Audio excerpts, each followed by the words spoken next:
उद्देश्य यही था कि हमारी जो नई पीढ़ी है उसको आध्यात्मिकता से जोड़ना।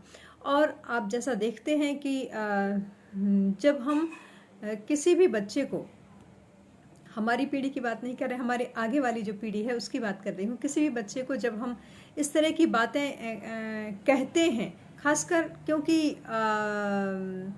उनको, जो मैंने आपसे कहा कि वेस्टर्न कल्चर में जो पढ़े लिखे बच्चे हैं उनको ये सारी बातें सुनना अच्छी नहीं लगती हैं, तो उनके अंदर इसके प्रति आकर्षण कैसे पैदा किया जाए, क्योंकि उसी पर चलकर, आध्यात्म पर चलकर ही जो हम बोल सकते हैं कि सर्वांगीण विकास है वो संभव है बच्चों का। इसलिए बच्चों के लिए बहुत महत्वपूर्ण श्रृंखला है। तो अब हम आगे जो हमारी जो दिशा होगी इसकी, वो इसी डायरेक्शन में हम काम करेंगे कि आध्यात्मिकता को हमने अभी भी कोशिश की है कि आध्यात्मिकता और वैज्ञानिकता, क्योंकि आज का समय विज्ञान का युग है, लेकिन हम ये साथ ही साथ हम ये भी जान रहे हैं कि विज्ञान जो है बहुत सारी चीज़ों में तो बहुत अच्छे काम कर रहा है, लेकिन जब भी कल्चर की बात आती है, जब वैल्यूज़ की बात आती है, जब संस्कारों की बात आती है, जब कैरेक्टर की बात आती है, जब मोरल इश्यूज़ की बात आती है, यानी बेसिकली हम कहें कि यदि एथिक्स की बात आती है, तो वहाँ ये थोड़ा सा पीछे पड़ जाता है। जैसे हमने रोबोट तो बना लिया, एक ह्यूमन बीइंग का रेप्लिका बना लिया है, लेकिन क्या हम उससे उन्हीं संस्कारों की उम्मीद रख सकते हैं जो संस्कार हम पोषित कर पाते हैं अपने बच्चों में? बिल्कुल उम्मीद नहीं कर सकते, क्योंकि वो एक मैकेनिकल डिवाइस ही है। तो इसलिए ये बहुत ज़्यादा आवश्यक हो गया है कि हम जो हमारे बच्चे इस वैज्ञानिक युग में, इस 21वीं सदी में पले बड़े हैं, उनको आध्यात्म से जोड़ा जाए। आध्यात्म से जोड़ना, एक मैं जैसे आपको उदाहरण दूं कि यदि हम बात करें कि एक जो पौधा होता है, पौधों में यदि हम पत्तियों में पानी दें और हम यदि ये सोच लें कि इनकी पत्तियों में पानी देते देते पौधा बहुत अच्छी तरह से विकसित हो जाएगा, पोषित हो जाएगा, तो ये बेईमानी होगी। और जब हम वैज्ञानिकता की बात करते हैं तो बच्चों को हम वैज्ञानिक शिक्षा दे रहे हैं, वैज्ञानिक शिक्षण पद्धति से शिक्षा दे रहे हैं, लेकिन उसमें यही कमी आ रही है। लेकिन जब हम आध्यात्म की बात करते हैं तो हम उस पौधे की जड़ों को भी पोषित करते हैं, और जब हम जड़ों को भी पोषित करते हैं तो डेफिनेटली जो पत्तियां हैं, जो फूल हैं, जो पूरा पौधा है, वो एक समृद्ध वृक्ष के रूप में जन्म ले पाएगा। तो ये इसलिए हमें इसमें ज़्यादा ध्यान देने की आवश्यकता है। और जब हम बात करते हैं बच्चों से व्यक्तित्व विकास की, यानी पर्सनालिटी डेवलपमेंट की जब हम बात करें, तो आपने देखा होगा कि हर जगह आज के कॉर्पोरेट वर्ल्ड में तो पर्सनालिटी डेवलपमेंट एक बहुत आप बोल सकते हैं कि इस तरह का विषय है जो बहुत अत्यावश्यक है। तो इसलिए मैंने सोचा कि क्यों ना पर्सनालिटी डेवलपमेंट को हम आध्यात्मिकता से जोड़ें, ताकि हमारे युवाओं का रुझान इस तरफ हो। बहुत बहुत स्वागत है राजेंद्र भैया आपका, रेणुका जी आपका बहुत बहुत स्वागत है, सुषमा मोघे जी आपका बहुत बहुत स्वागत है। तो इस तरह से इस मुहिम में आप सभी मेरे साथ हैं, और इस कारण ही हम ये सब कर पा रहे हैं, क्योंकि आपका कांटेक्ट बहुत सारे बच्चों से होता है, और जब हम ये मैसेज उन तक पहुंचा पाएंगे, उन तक पहुंचा पाने में समर्थ हो सकेंगे, तभी हमारे कार्यक्रम की सार्थकता है। क्योंकि आध्यात्म को यदि देखा जाए तो एक बहुत ही गूढ़ विषय है, और इस गूढ़ता को ही हमें सरलता, सहजता में से समझाने की आवश्यकता है। राजेंद्र सर ने बहुत अच्छी तरह से अलग अलग एपिसोड में हमें इस सभी की जानकारी दी है, और आगे भी वो देते रहेंगे। तो जैसे कि मैं बात कर रही हूँ कि जब हमने बात की, यदि हम भारतीय शिक्षा पद्धति की बात करें, तो आपको याद होगा कि जब हम वैदिक युग में, जब हमारी जो शिक्षा पद्धति थी, जब एक गुरुकुल सिस्टम हुआ करता था, उस गुरुकुल सिस्टम में बहुत सारी बातें जो होती थी, और आज का जो प्रेजेंट एजुकेशन सिस्टम है उसमें जो मैंने आधुनिक शिक्षा पद्धति और वैदिक शिक्षा पद्धति की यदि हम दोनों की तुलना करते हैं, तो हम पाते हैं कि हम अभी भी काफ़ी पीछे हैं। और पीछे होने का कारण क्या है? कारण यही है कि हम वैज्ञानिकता की ओर जाते जाते आध्यात्मिकता को भूल चुके हैं। और जैसे कि हम बात करते हैं, जैसे मैंने भी आपसे कहा कि व्यक्तित्व विकास, तो व्यक्तित्व विकास में सबसे पहले तो ये जानना आवश्यक है कि व्यक्तित्व क्या है।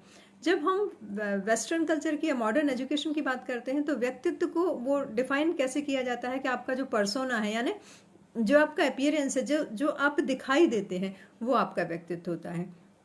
आपका दिखना आपका व्यक्तित्व है, आपका व्यवहार आपका व्यक्तित्व है, आपकी सोच आपका व्यक्तित्व है, आपके जो विचार हैं वो आपका व्यक्तित्व है। तो व्यक्तित्व की एक समग्र परिभाषा हमें सभी के सामने रखना होती है। और व्यक्तित्व का विकास यदि आप कहें कि चुटकियों में हो जाएगा तो चुटकियों में नहीं हो सकता, क्योंकि हमें उसकी जड़ों में जाना होता है। यदि हम व्यवहार की बात करें तो व्यवहार एक दिन में ना ही बनते हैं, बिगड़ तो सकते हैं, बिगड़ना बहुत आसान होता है, लेकिन बनाना, विकसित करना, अच्छे विचार, अच्छा व्यवहार विकसित करना एक बहुत बड़ा काम होता है।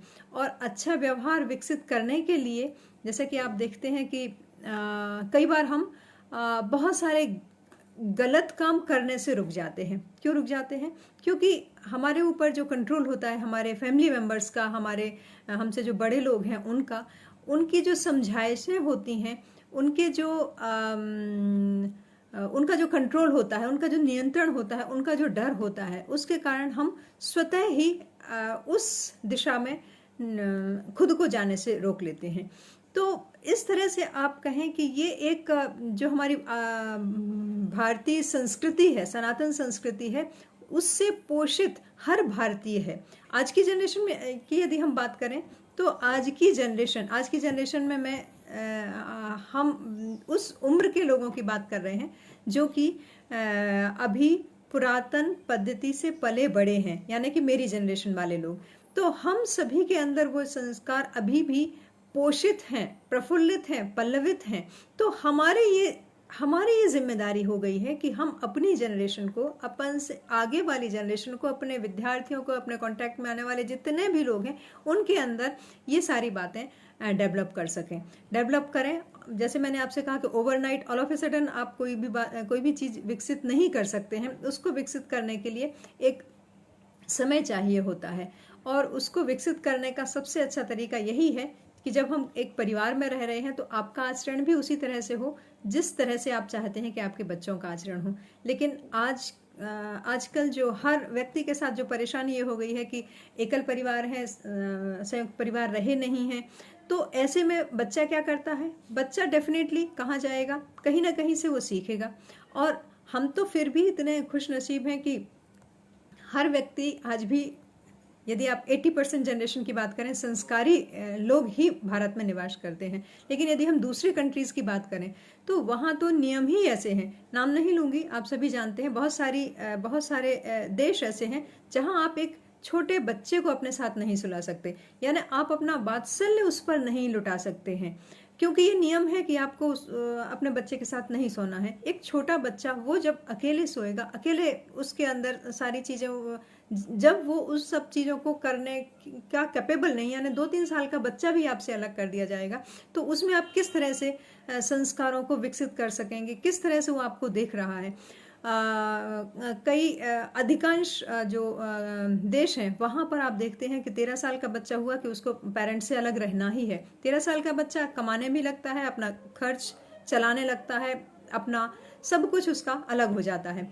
तो अब जब इस तरह की पॉलिसीज़ ही हैं उन कंट्रीज़ में, तो अब आप देखिए कि हम जब अनुभव करते हैं या हमारे परिवार में या हमारे आसपास जब हम देखते हैं कि जो एडोलेसेंट स्टेज होती है उसमें सबसे ज़्यादा जो बच्चा है उसके बहकने के, बिगड़ने के चांसेस होते हैं। क्यों होते हैं? क्योंकि उस टाइम वो जैसी संगत में पड़ेगा उस तरह से ही उसका व्यक्तित्व, उसकी आदतें, उसके गुण, दुर्गुण, अवगुण, सारी चीज़ें उसके अंदर वैसे ही डेवलप हो जाएंगे, वैसे ही विकसित हो जाएंगे।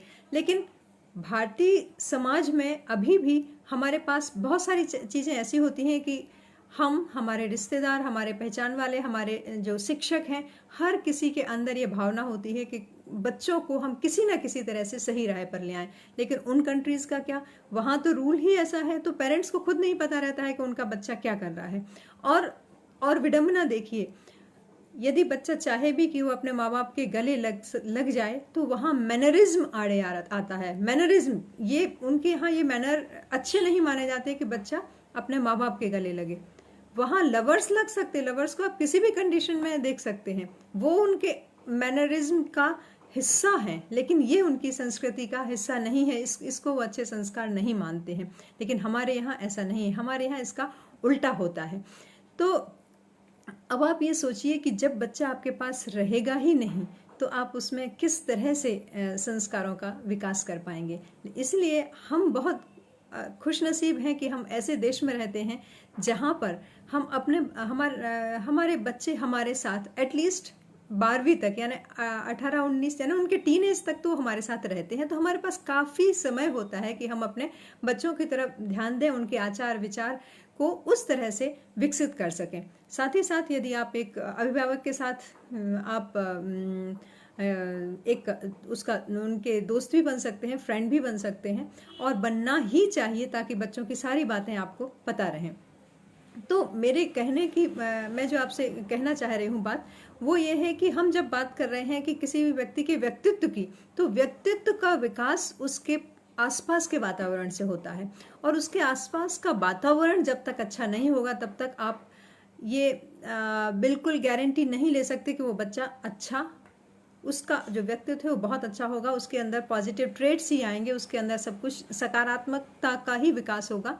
क्योंकि ऐसे बच्चे जैसे बच्चे माहौल देखते हैं वैसे ही हो जाते हैं। वैसे ही आपने देखा होगा कि जब ट्विंस जुड़वा लोग भी होते हैं तो उनके अंदर भी बहुत सारी इंडिविजुअल डिफरेंसेस रहते हैं, और उनके अंदर इंडिविजुअल डिफरेंसेस होने का कारण कुछ, जैसे आपको एक जैसा परिवेश मिल रहा है, एक जैसा ट्रीटमेंट मिल रहा है, सब कुछ एक जैसा मिल रहा है, लेकिन फिर भी कुछ आदतें ऐसी हैं कि आपकी रुचि कुछ अलग है, दूसरे की रुचि कुछ अलग है। रुचि के अनुसार वो उनको अडॉप्ट करता जाता है, अपने अंदर समाहित करता जाता है। तो जो रुचि होगी, जो वो समाहित करेगा, वही उसके व्यवहार में दिखेगा। तो जब हम व्यक्तित्व विकास की बात करते हैं तो हम 2 या 3 लेक्चर में किसी भी व्यक्ति के व्यक्तित्व को विकसित नहीं कर सकते। लेकिन यदि आप आध्यात्म की बात करें तो यदि हम किसी व्यक्ति को आध्यात्मिक बना सकें, यदि हम अपने बच्चों को आध्यात्मिक बना सकें, यदि हम उसकी पर्सनैलिटी के स्पिरिचुअल एस्पेक्ट पर भी ध्यान दें, तो डेफिनेटली उसका जो व्यवहार है, उसका जो व्यक्तित्व है, वो बहुत अच्छी तरह से विकसित हो जाएगा। क्योंकि हम जैसे मैंने अभी आपसे कहा कि हम व्यक्तित्व की जब बात करते हैं, जब हम व्यक्तित्व को डिफाइन करते हैं, तो उसमें हमने एक फिजिकल एस्पेक्ट देखते हैं। फिजिकल एस्पेक्ट, आपकी हेल्थ हाइट कैसी है, आपका कलर कैसा है, और बहुत सारी चीज़ें, जिस तरह से आप दिखते हैं, आपका ड्रेसिंग सेंस क्या है, ये सब चीज़ें देखते हैं। लेकिन ये एक सुपरफिशियल है, ये सिर्फ कुछ समय के लिए होती हैं।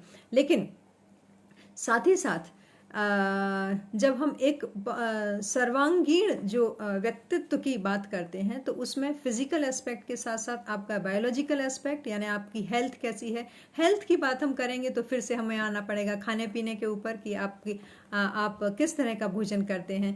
तामसिक भोजन करेंगे तो तामसिक प्रवृत्तियां डेवलप होंगी। तो इस तरह से बहुत सारी चीज़ें ऐसी हैं कि हमारा स्वास्थ्य भी हमारे खाने पे डिपेंड करेगा। और फिर से मैं कहूँगी कि हमारी जो भारतीय सनातन संस्कृति है उसमें जो बैलेंस डाइट की, जो संतुलित भोजन की जो कॉन्सेप्ट है, जब हम सब्जी रोटी दाल चावल खाते हैं, एक इस तरह का सात्विक भोजन खाते हैं, तो सात्विकता हमारे अंदर पैदा होती है। लेकिन जो लोग राजसिक और तामसिक भोजन करते हैं उसके अंदर वो गुण आकर ही रहेंगे। तो उस तरह से भी हम लकी हैं कि हम अपने बच्चों को कम से कम वो चीज़ें प्रोवाइड कर पा रहे हैं। और जब हम भावनाओं की बात करते हैं, इमोशनल जो एस्पेक्ट है पर्सनालिटी का, कि पर्सनालिटी यानी आपके जो व्यक्तित्व है, जब हम किसी भी व्यक्ति के व्यक्तित्व का आकलन करते हैं तो ये अलग अलग चीज़ें हैं जिनके द्वारा हम उनका आकलन करते हैं। कि आप एक तो उसका जो फिजिक कैसा है उसको आप देखते हैं, उसकी हेल्थ कैसी है उसको भी आप देखते हैं, उसके अंदर कितना वो व्यक्ति इंटेलिजेंट है उसको भी आप देखते हैं।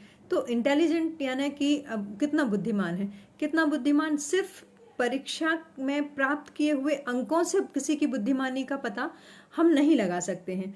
कि आपने यदि परीक्षा में बहुत अच्छे अंक प्राप्त किए हैं तो आप बुद्धिमान, ताउम्र आप बुद्धिमान रहेंगे, ये कोई गारंटी नहीं होती है। क्योंकि मैंने तो अक्सर ये देखा है कि जो भी कुछ एक्सेप्शंस छोड़ के जो भी मेरिट होल्डर या बहुत सारे जिनको बहुत अच्छे मार्क्स आते हैं, जो स्टूडेंट्स होते हैं, वो समाज के दूसरे जो चीज़ें हैं उनमें अक्सर पिछड़े हुए होते हैं।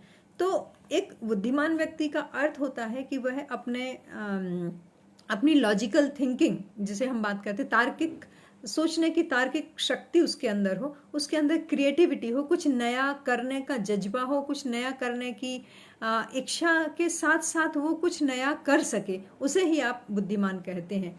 और एक और बात जो हमारे यहाँ कहा जाता है कि आप जो आपके पास्ट एक्सपीरियंसेस होते हैं उनको किस तरह से आप आने वाले जीवन में उनको किस तरह से लेते हैं। आपने किसी ने आपको धोखा दिया तो उस धोखे का उसके पीछे क्या कारण है, कैसे अगले व्यक्ति से आपको संभलना है, यानी आपके पास्ट एक्सपीरियंस का आप इस तरह से यूज करें कि फिर से वो चीज ना दोहराई जाए। तो ये भी एक बुद्धिमान व्यक्ति ही कर सकता है, हर व्यक्ति नहीं कर सकता।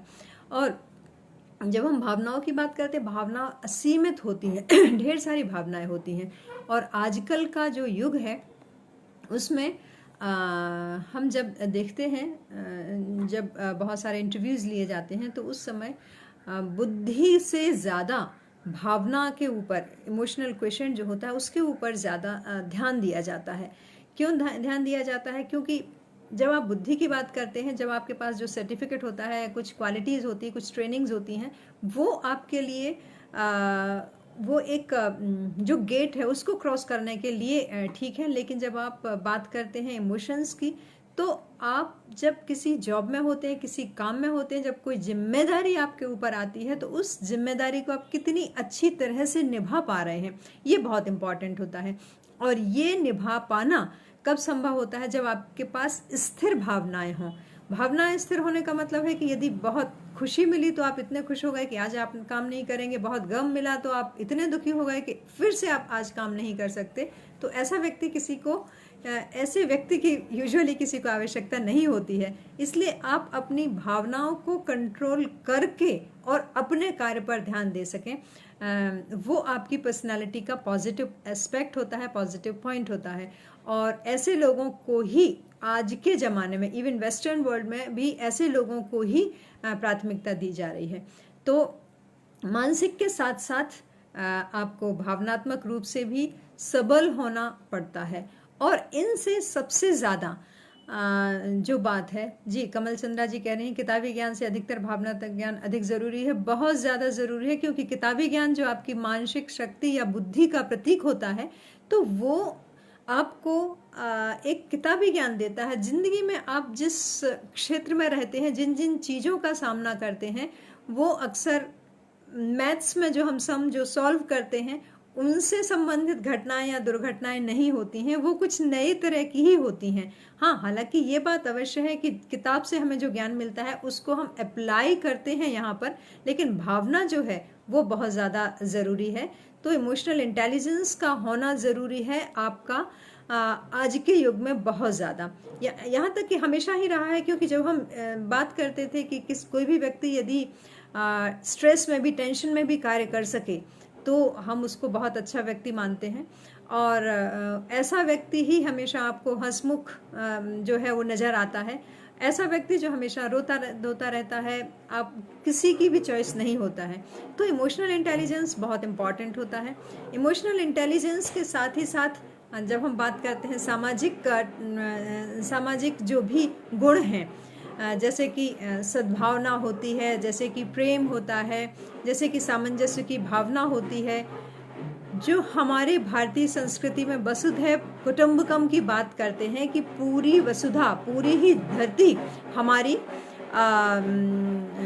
हमारा पूरी धरती पर निवास करने वाले लोग हमारे कुटुंब जैसे हैं। यानी कि हम उनको डिस्क्रिमिनेट नहीं करते, हम उनको विभाजित नहीं करते, किसी भी तरह से उनको विभाजित नहीं करते, बल्कि हम कहते हैं एक जैसे हैं, वो हमारे कुटुंब का हिस्सा हैं। तो इसका मतलब यदि वो हमारे कुटुंब का हिस्सा हैं तो डेफिनेटली हम भी उनसे उतना ही प्रेम करेंगे, उनको उतना ही सहयोग देंगे जितना कि हम अपनी फैमिली के मेंबर्स को जो हम सहयोग देंगे। थोड़ा सा डिस्टरबेंस है, माफ कीजिएगा, आवाज नहीं आएगी शायद।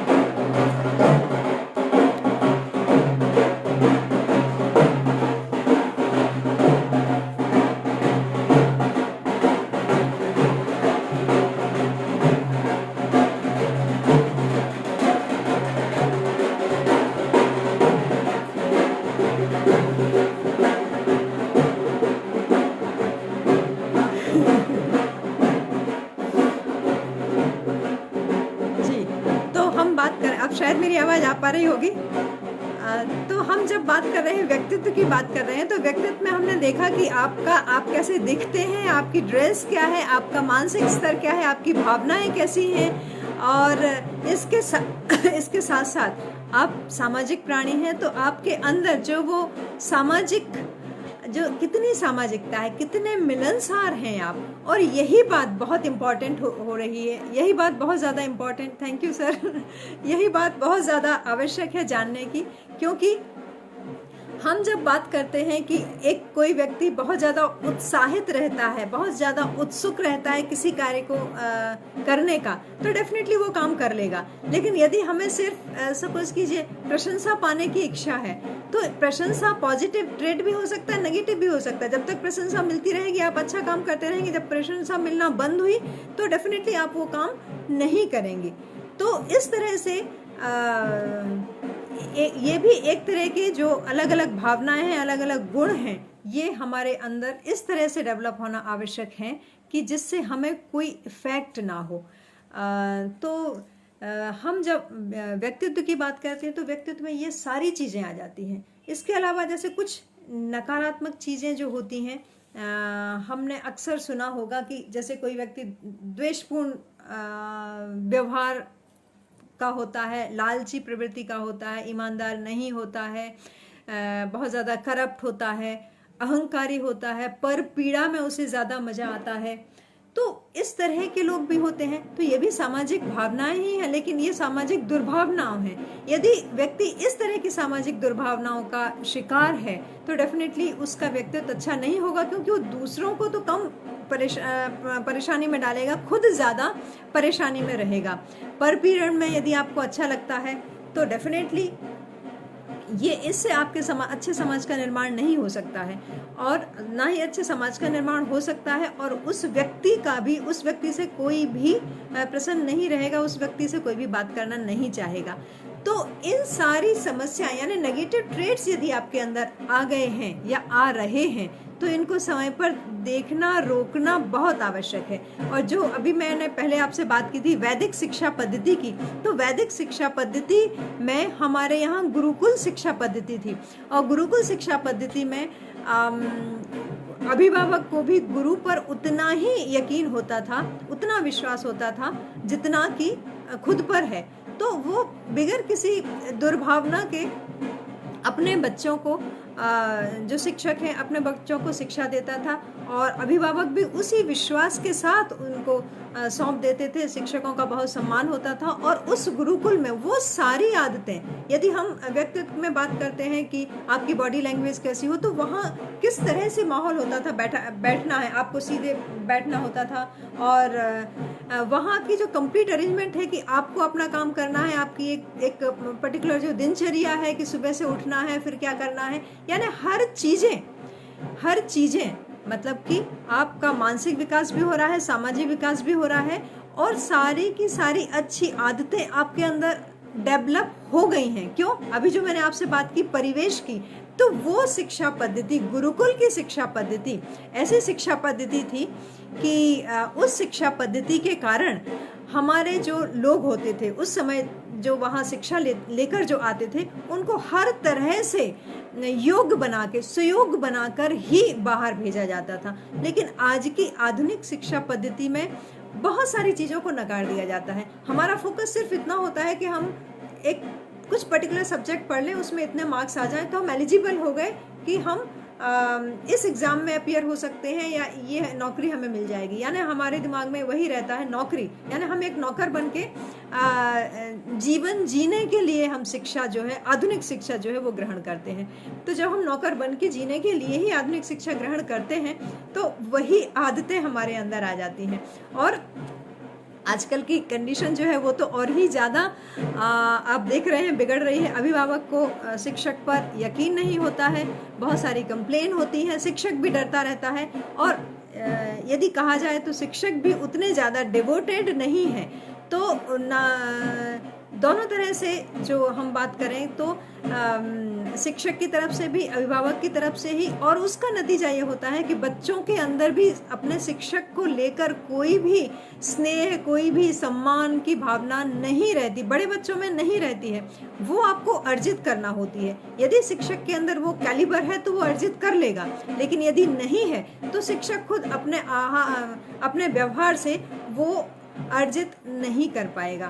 तो इसलिए जो मैंने आपसे व्यक्तित्व विकास की बात की, तो व्यक्तित्व विकास में बहुत ज़्यादा आवश्यक होता है कि ये सारी चीज़ें यदि नहीं आ पा रही हैं, यानी यदि नेगेटिव ट्रेट्स हैं, यदि आपके चारों तरफ का एटमॉस्फेयर भी इस तरह का है, तो अब उसका समाधान क्या है? तो उसी का समाधान है आध्यात्मिकता, उसी का समाधान है स्पिरिचुअलिटी। यानी कि स्पिरिचुअलिटी या आध्यात्मिकता हमें ये बताती है कि आप ऐसी सिचुएशन में जाने से खुद को कैसे रोकें, अपने बच्चों को कैसे रोकें। तो ये कैसे संभव हो पाएगा?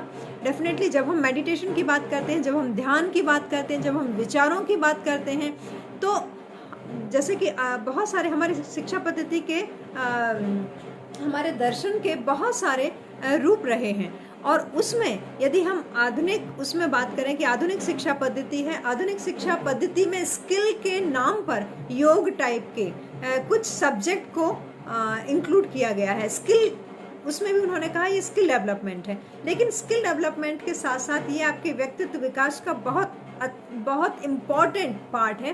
क्योंकि जब हम योग की बात करते हैं तो योग का मतलब सिर्फ एक्सरसाइज नहीं होती है। यदि हम पतंजलि के योग की बात करें, पतंजलि योग सूत्र में जब आप देखते हैं तो वो सिर्फ एक्सरसाइज नहीं है, लेकिन आपके चित्त की वृत्तियों का निरोध है। चित्त की वृत्तियों का निरोध का मतलब होता है, आपको पता है कि हम जब पूजन करने बैठते हैं या किसी भी काम में एकाग्र होने की कोशिश करते हैं तो बहुत ज़्यादा समय तक हम कंसंट्रेट नहीं कर पाते हैं क्योंकि ये ह्यूमन साइकोलॉजी होती है कि हमारा जो टाइम है कि किसी भी चीज़ पर एकाग्र करना, वो बहुत कुछ सेकंड्स का होता है। उसके बाद हम कहीं और सोचने लगते हैं, कहीं और विचरने लगते हैं। लेकिन इस तरह की यदि वृत्तियां होती हैं तो डेफिनेटली कोई स्टूडेंट पढ़ाई पर भी फोकस नहीं कर सकता और भी चीज़ों पर फोकस नहीं कर सकता। लेकिन जो फोकस कर पाता है, जैसे कि आप आजकल देख रहे हैं ओलंपिक्स में उन भारतीयों को जो कि एक ऐसे परिवार से संबंध रखते हैं कि जिनके यहाँ सनातन संस्कृति के अनुरूप ही उनकी जीवन शैली है, उनकी रुचि, आपने देखा उनका रुचि, उनका डिवोशन, उनका डेडिकेशन की लगातार वो चीज़ को प्रैक्टिस कर रहे हैं, और इतनी उनने प्रैक्टिस कर ली कि अपने आप को उस क्षेत्र में इतना अच्छा डेवलप कर लिया है कि जहाँ वो जा रहे हैं वहाँ अपनी विजय पताका फहरा रहे हैं। और आपने देखा होगा कि इसलिए ये बहुत आवश्यक है कि जो आधुनिक पीढ़ी जो कभी एक पल यहाँ का सोचती है, एक पल वहाँ का सोचती है, ना हर किसी के हिसाब से चलने लगती है, अपनी बात या अपनी चीज़ पर कंसंट्रेट करने की बजाय दूसरे को फॉलो करने लगती है। दूसरों को फॉलो करना अच्छा है, लेकिन किसी एक ऐसे कैरेक्टर को आप अपना आदर्श माने कि जिसकी तरह आप बनना चाहते हैं, जिसकी तरह बनकर आपको एक नया आपका जो नया एक नाम मिलने वाला है या आपको अपनी मंजिल मिलने वाली है। ऐसा नहीं कि कभी इसके जैसा बनना है, कभी उसके जैसा बनना है। इस कारण ही प्रॉब्लम जो है वो क्रिएट होती है। तो अगेन बात वही आ गई कि आपके पास कंसंट्रेशन नहीं है, आपके पास आत्मज्ञान नहीं है, आपके पास आपकी कोई इमेज नहीं है, सेल्फ इमेज नहीं है, तो उसको आप कैसे पैदा करें। तो जब हम स्पिरिचुअलिटी की बात करते हैं, आध्यात्मिकता की बात करते हैं, तो उसमें हमें ये सारी चीज़ें मिल जाती हैं। जैसे मैंने अभी आपसे कहा कि आप आत्मज्ञान काफ़ी स्टेज के बाद आता है, लेकिन एटलीस्ट आप अपने बारे में सोचना शुरू करते हैं। जब आप अपने बारे में सोचना शुरू करते हैं, जब आप ये जानते हैं कि मेरी अच्छाइयाँ क्या है, मेरी बुराइयाँ क्या हैं, जब आपको ये पता पड़ता है कि ये मेरी स्ट्रेंथ है, तो डेफिनेटली आप उसको डेवलप करने लगते हैं। जब आपको ये पता पड़ता है कि मेरी ये वीकनेस है, तो आप उसको हटाने की कोशिश करने लगते हैं। तो जब आप कॉन्सेंट्रेट करते हैं किसी एक चीज़ पर, जब आप अच्छे विचारों को आने देते हैं और बुरे विचारों को आप जाने देते हैं, जब आप इस कंडीशन में आ जाते हैं कि आप बुरे विचारों को रोक सकें, आप खुद भी उनकी तरफ उस डायरेक्शन में जाने से खुद को रोक सकें, तो डेफिनेटली ये भी आध्यात्म है, ये आध्यात्म का ही हिस्सा है। क्योंकि हम जब पतंजलि की बात करते हैं कि यम नियम से यदि हम शुरू करें, तो यम का मतलब होता है कि जो कुछ भी चीज़ें आपके अंदर जो बुराई हैं उनको आप छोड़ रहे हैं, नियम में उन चीज़ों को आप फॉलो कर रहे हैं, यानी आपने अपना एक रूल बना दिया कि हम जैसे न्यू ईयर में हर कोई रिजोल्यूशन लेता है कि आज से मैं ऐसा करूंगा, आज से मैं वैसा करूंगा, तो वो सिर्फ एक रिजोल्यूशन होता है, लेकिन हमारे पास बहुत सारे नियम होते हैं। तो इस तरह से कि जब हम उन यम नियम के साथ ही साथ एक्सरसाइज करते हैं, प्राणायाम करते हैं, और उसके बाद में वो एक स्टेज आती है जब आप आसन करते करते मेडिटेशन भी करने लगते हैं। तो ये वाली स्टेज आपको जब आती है, उस समय आप कंसंट्रेट कर पाते हैं, उस समय आप इस योग हो पाते हैं कि जब हम यदि अध्यात्म में इसकी बात करें कि आपके पास स्थूल शरीर है और सूक्ष्म शरीर है, सूक्ष्म शरीर को आप पहचानने की कोशिश करते हैं। इस स्थूल शरीर के अलावा भी जो आपके पास सूक्ष्म शरीर है, यानी कि जो आपकी आत्मा है, उसको आप पहचानने की कोशिश करते हैं। लेकिन जब हम बच्चों से आत्मा परमात्मा की बात करते हैं तो उससे दूर भागते हैं। इसलिए यदि हम उनको इस तरह से समझाएं कि बात तो वही है, लेकिन हमें उनको इस तरह से समझाना है कि आप किस तरह से इस पर कंसंट्रेट करें, अपने सब्जेक्ट पर कंसंट्रेट करें, ताकि आपका आध्यात्मिक विकास हो रहा है, लेकिन साथ ही साथ आपका व्यक्तित्व का विकास हो रहा है। तो जो वो निगेटिविटी है, जो अवसाद है, जो वो निगेटिव ट्रेट्स हैं, वो उनके अंदर नहीं आने देना है, उनको आने से रोकना है, और वो इसी के द्वारा संभव है। और अगेन जो मैंने आपसे कहा कि एक दिन में वो संभव नहीं है, एक दिन में संभव नहीं है, लगातार उनको प्रैक्टिस करनी पड़ेगी, और प्रैक्टिस करनी पड़ेगी यानी प्रैक्टिस करवानी पड़ेगी। परिवार से ही इसकी पहल होना आवश्यक होता है, क्योंकि जब एक बार व्यक्ति को लगन लग जाती है फिर तो वो आगे बढ़ता जाता है, लेकिन वो लगन लगाने का काम एक काम की जो शुरुआत है, वो उसमें आपका एक अहम रोल होना चाहिए। आप एक अभिभावक के रूप में, आप एक शिक्षक के रूप में, आप एक दोस्त के रूप में, किसी भी रूप में आप हो सकते हैं। और उस तरह से यदि आपने उसको एक अच्छे मार्ग की तरफ प्रशस्त कर दिया है तो डेफिनेटली आगे उसको आपकी ज़रूरत नहीं पड़ेगी, क्योंकि आपने एक ऐसा व्यक्ति उनके अंदर पैदा कर दिया है जो कि जानता है कि मुझे आगे जाके क्या करना है, उसकी मंजिल क्या है, उसकी रुचि क्या है, उसके जीवन का उद्देश्य क्या है, उसके जीवन की सार्थकता क्या है। और फिर वो हम जब बोलते हैं कि वो बहक सकता है, तब वो डेफिनेटली बिल्कुल नहीं बहकेगा। और खुद करवाने की बहुत ज़्यादा ज़रूरत होती है। कमल चंद्रा जी, ये बात सही है जो मैं आपसे लगातार कह रही हूँ कि अपने आसपास के वातावरण को वो फॉलो करता ही है। तो डेफिनेटली हमें ये देखना है कि डार्क साइड ऑफ पर्सनैलिटी जो होती है उससे हमें बच्चे को बचाना होता है, और उसके लिए हमें बहुत सारी चीज़ें होती हैं, उनको हमें बच्चे के अंदर डेवलप करना होता है। उसको सबसे ज़्यादा जिसकी आवश्यकता होती है सेल्फ कॉन्फिडेंस। जब तक उसके अंदर सेल्फ कॉन्फिडेंस नहीं रहता है तब तक उसे ऐसा लगता है वो दूसरों की बातों पर ही निर्भर रहता है, अपने डिसीजन अपने आप नहीं ले सकता है, वो व्यक्ति कभी एक अच्छा लीडर नहीं बन सकता है। तो सेल्फ डिसीजन लेने की कैपेसिटी उसके अंदर कब आएगी? जब उसके अंदर आत्मविश्वास हो। आत्मविश्वास के लिए स्वप्रेम की बहुत आवश्यकता होती है, और स्वप्रेम तब डेवलप होगा जब हम उसे समझाएंगे कि आप एक बहुत महत्वपूर्ण व्यक्ति हैं, क्योंकि आप खुद उस परमात्मा के अंश हैं, आप ईश्वर की एक बहुत अच्छी कृति हैं, जिसे कि जो आपको जो संपूर्ण जीवन मिला है उसे आपको विकसित करना है। आपके अंदर जो छुपा जो हिडन टैलेंट है उसको आपको विकसित करना है, और उसका विकास बाकी सारी चीज़ों के साथ साथ आध्यात्म के द्वारा करना बहुत आवश्यक है। तो इस तरह से हमें चहूँ और विकास, क्योंकि कई लोग क्या कहते हैं, कई लोगों के माइंड में ये रहता है कि यदि आप पार्लर जाएंगे तो आपका व्यक्तित्व जो है वो विकसित हो जाएगा, लेकिन ऐसा नहीं होता है कि सिर्फ पार्लर जाके आपका व्यक्तित्व विकसित हो गया है, बल्कि जो व्यक्तित्व आपका विकसित होता है वो आपके आहार से, आपके विहार से, आपके आसपास के पर्यावरण से, और आप जो कुछ सीख रहे हैं, आपका जो मेंटल आहार है, आपके विचार जो आपके दिमाग में जा रहा है, इन सारे चीज़ों से विकसित होता है। तो कोशिश ये कीजिएगा कि उसके अंदर जाने वाले विचार परिष्कृत हों। जो बच्चा सिर्फ टीवी या सोशल मीडिया के थ्रू जानकारी लेता है, उसके विचार उतने परिष्कृत नहीं हो सकते हैं, क्योंकि उसे प्रॉपर डायरेक्शन नहीं मिलती है। इसलिए हमारी ही जिम्मेदारी है उसके विचारों को परिष्कृत करना और उसके व्यक्तित्व को विकसित करना। तो यही मेरा आज का टॉपिक है, और इसी डायरेक्शन में मैं चाह रही हूँ कि आगे के जो एपिसोड हों वो इसी डायरेक्शन में हों, और उसमें हम अलग अलग पहलुओं को हम ले सकते हैं।